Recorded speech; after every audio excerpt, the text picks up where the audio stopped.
भारत बंद के अंतर्गत किसानों ने किया तहसील मुख्यालय पर प्रदर्शन। सोमवार को किसान संगठनों के भारत बंद का आह्वान पर छाता तहसील मुख्यालय भारतीय किसान यूनियन व किसान मजदूर संघ के पदाधिकारियों द्वारा प्रदर्शन किया गया। इस प्रदर्शन से पूर्व किसान नेताओं द्वारा राष्ट्रीय राजमार्ग 2 पर सांकेतिक जाम भी लगाया गया। किसानों के भारत बंद के आह्वान के दृष्टिगत स्थानीय तहसील प्रशासन व पुलिस प्रशासन की व्यवस्थाएं पहले से ही चकाचक चौबंदी थी।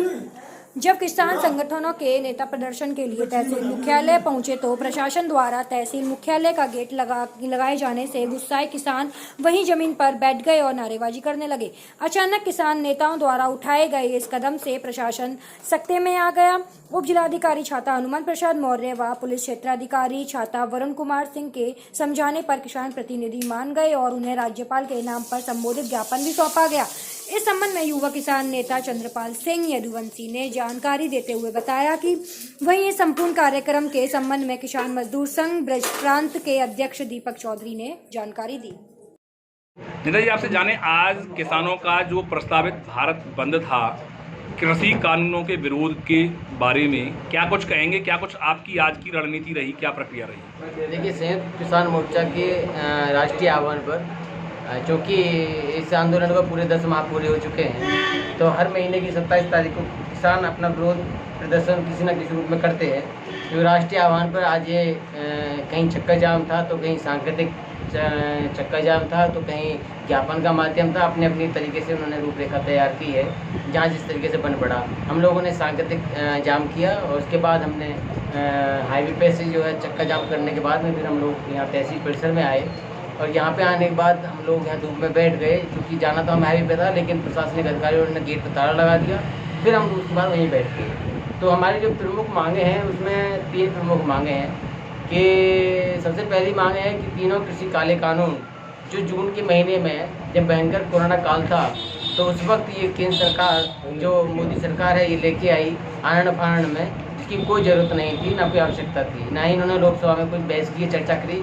क्योंकि कोई भी कानून बनता है तो वो लोकसभा में पूर्ण बहस के बाद वोटिंग होने के बाद में तब वो कानूनी जामा पहनाया जाता है। इस तरीके से अध्यादेश लाके किसी कानून को पहनाना, इसका मतलब है देश की लोकतंत्र की गला घोट रहे हैं। सबसे पहली बात। दूसरी बात, MSP पे गारंटी कानून बने। तीसरी सबसे जो अहम बात है वो C2+50 जो स्वामीनाथन आयोग रिपोर्ट की जो सिफारिश थी, C2+50 पे MSP की गारंटी कानून बनना चाहिए। उसके लिए मोदी सरकार जब विपक्ष में थी तो ये कहा करते थे कि स्वामीनाथन आयोग की रिपोर्ट क्योंकि सरकार में आज जमा हो चुकी है, मैं अगर मेरी सरकार बनती है, किसानों, मेरे बहनों भाइयों, मंच के माध्यम से इन्होंने भरे मंच के माध्यम से कहा था, आप यूट्यूब पर सर्च भी कर सकते हैं।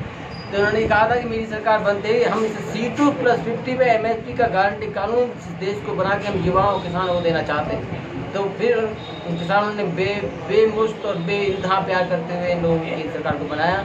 लेकिन ये नहीं पता था कि भोले भाले किसानों को, युवाओं को, मेरे मध्यम श्रेणी के माता बहनों को ये नहीं पता था कि इतना झूठ बोल सकता हूँ काबिज होना चाहते हैं। उसके पीछे कारण ये था कि इन लोगों को जब ये सत्ता में पहुँच गए, फिर उन्होंने उद्योगपतियों के हिसाब से कानून बनाने स्टार्ट कर दिए। अडानी अंबानी की सरकार, जो आज राकेश टिकैत जी के साथ साथ किसान मोर्चा कहता है कि अडानी अंबानी की सरकार है, ये सरकार वो सरकार है जो उद्योगपतियों के इशारों पर नाच रही है। जो वो कहते हैं वो ये करते हैं। किसानों के साथ ये लोग घोर अन्याय करते हैं। अभी मोदी सरकार जी, मोदी स्वयं अमेरिका गए थे और वहाँ उन्होंने अपने संबोधन में कहा कि मैं उस देश से आता हूँ जहाँ लोकतंत्र की इज्जत की जाती है, जहाँ लोकतंत्र का सम्मान किया जाता है। अरे मोदी जी, बड़ी झूठ बोल के आप आए हैं अमेरिका में, आपने तो लोकतंत्र का गला घोटने का काम किया है। लोकतंत्र का शब्द कहने में ही हमें तो बड़ी शर्म आती है कि आप अपने मुँह से आप लोकतंत्र का शब्द जो आप कैसे कहते हैं। तो ये सरकार बड़ी निकम्मी सरकार इस देश में शासन कर रही है। आज आप लोगों द्वारा जो विरोध प्रदर्शन किया गया है उसको लेकर प्रशासन के अधिकारी भी आपसे मिले थे, क्या कुछ रहा उसमें?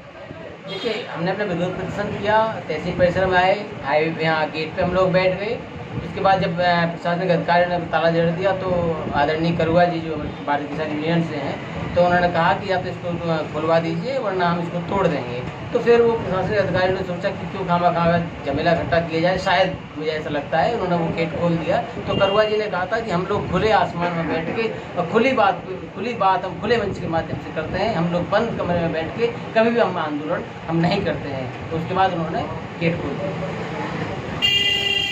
नेताजी बताया, तुमने जो ज्ञापन दिया है उसके बारे में क्या कहना चाहेंगे आप? आज संयुक्त किसान मोर्चा के आह्वान पर पूरे देश में भारत बंद बड़ी भारी संख्या में यहाँ किसानों ने काले कानून को वापस करने के लिए आज छाता तहसील में गोवर्धन मार्ग से हाईवे होते हुए तहसील में उपजिलाधिकारी जी को ज्ञापन दिया है।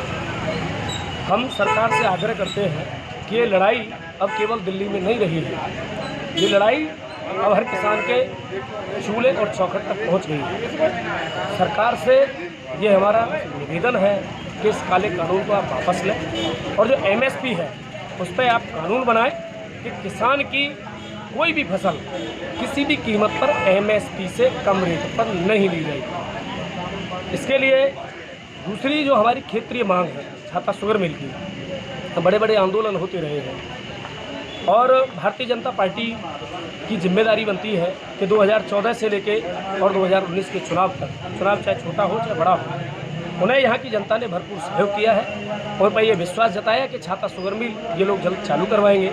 लेकिन आज किसान पूरी तरह से दुखी है बगैर छाता शुगर मिल के।